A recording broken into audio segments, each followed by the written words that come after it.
Bula, and good morning everyone, and welcome to our professional development workshop. In this 1 hour session, we will explore 3 areas that influence our work as teachers: historical perspective in education, contemporary theories of learning, and ethics and professional practices. This to help us to understand where our education practices originated and how the current theories inform teaching and learning, and how ethical principle guides a professional responsibility. To have more knowledge about this will help us become more effective teacher. As we go on through the session, you just reflect on your own teaching practices, see how this concept applies across the different age group you teach.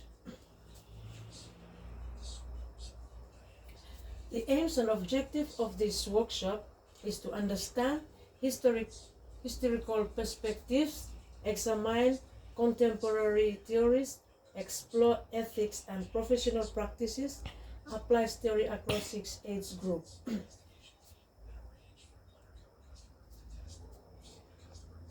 Why study educational theory? Why study educational theory? Educational theory guides teaching and learning decision.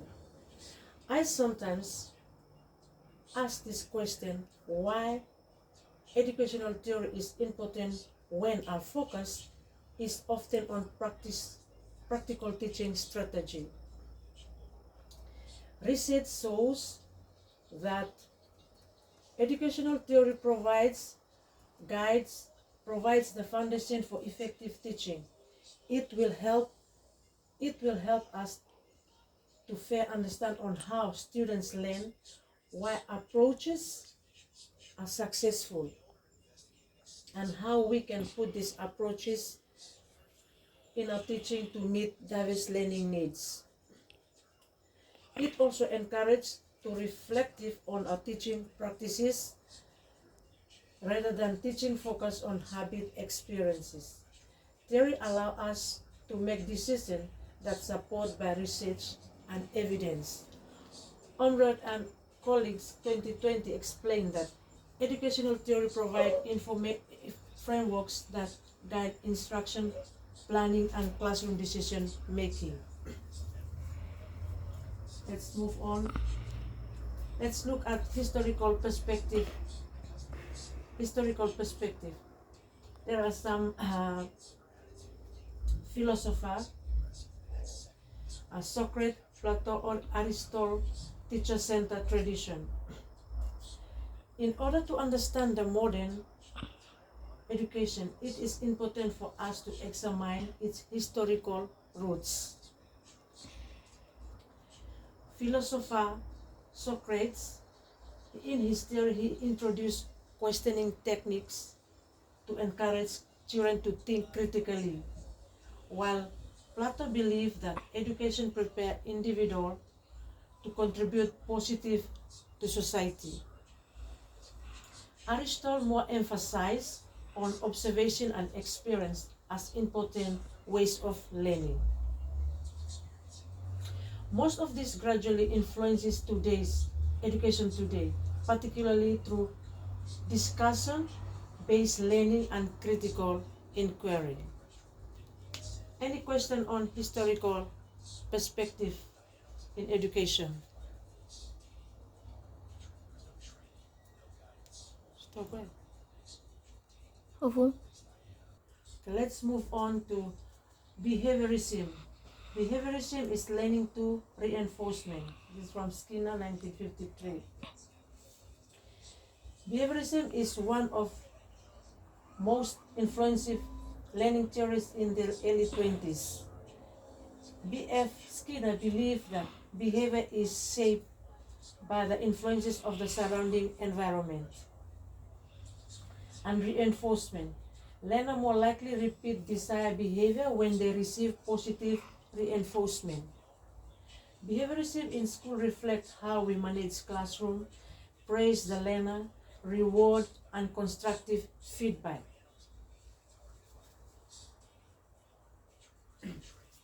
Look at progressivism. It's learning by doing. John Dewey believed that progressivism put students at the center of their education process.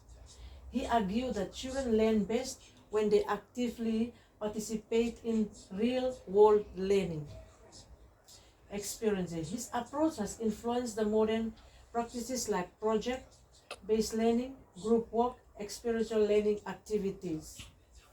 This approach influenced many modern practices such as project-based learning, collaborative group work, and experiential learning activities. Constructivism.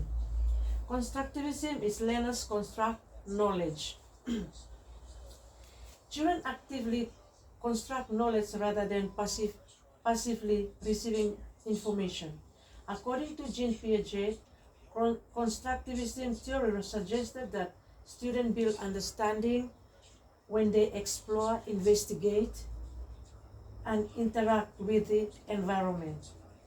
So learning is more effective when students will actively engage.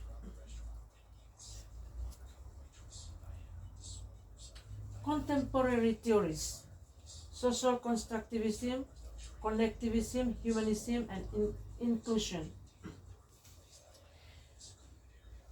Contemporary theory sees learning as a complex, and it influenced by the social, emotional, cultural, and technological factors. Nowadays, teachers draw on multiple theories, it including the social constructivism, connectivism, humanistic learning theory, and inclusive education practice.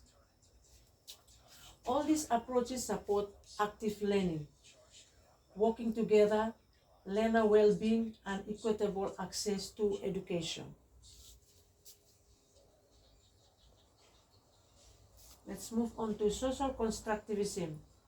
Social constructivism is learning through interaction. Lev Vygotsky argued that children learn through collaboration among peers, teachers, and other people who are more knowledgeable. He more emphasized on social interaction. Scaffolding is one of the key concepts where provide support to learners until they can do their own work on their own. Social constructivism can be seen in the classroom through cooperative learning activities. Our goal as an educator is to create a learning environment that is constructive, where learners feel respected, valued, and capable of success.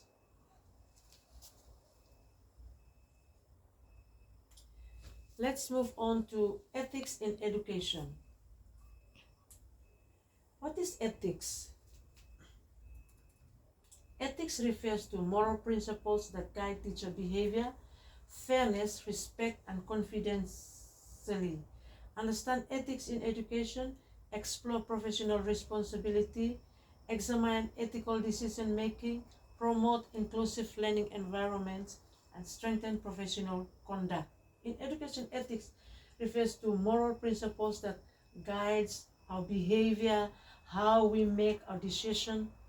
You as a teacher, you are expected to act professional, like the way we speak, prepare lesson, etc. Maintain confidentiality, like students' grades, personal information are to kept in private. And all learners are to treat equally and respectfully, like give fair opportunity and respect children with different backgrounds and abilities.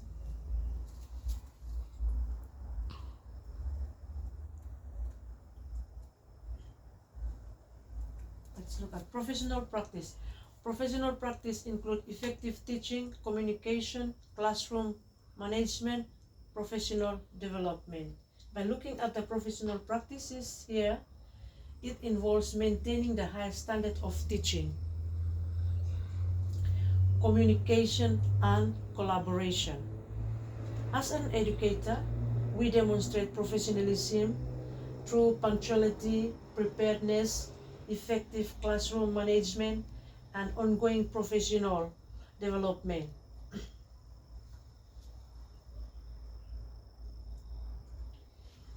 Inclusive education. Teacher must support diversity, equality, and inclusion to create safe and respectful learning environment. In ethical teaching, it also requires the opportunity for all children. As a teacher, our role is to support them by creating learning environment that respect diversity, culture, language, and also its individual learning needs. These inclusive teaching practices will help all students feel valued and supported. There are challenges that ethical challenges. Teachers face ethical dilemmas involving discipline, confidentiality, and student well-being that require professional judgment. Like I have said, there are challenges that teachers often face in schools through the ethical practice. For instance, confidentiality issue, student discipline, and equal treatment. The ethical decision making requires teachers to follow policy, professional code of conduct that prioritizing students' well-being. Campbell 2003. Another important aspect of ethical practices is professional relationship.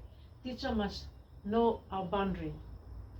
The way we communicate with our colleague teachers, parents, and students, be respectful so that it maintains appropriate professional boundaries.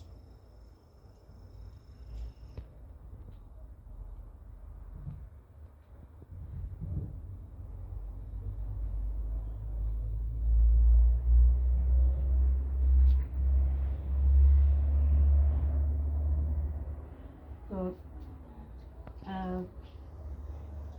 that's some of the challenges that we face as teacher face in schools.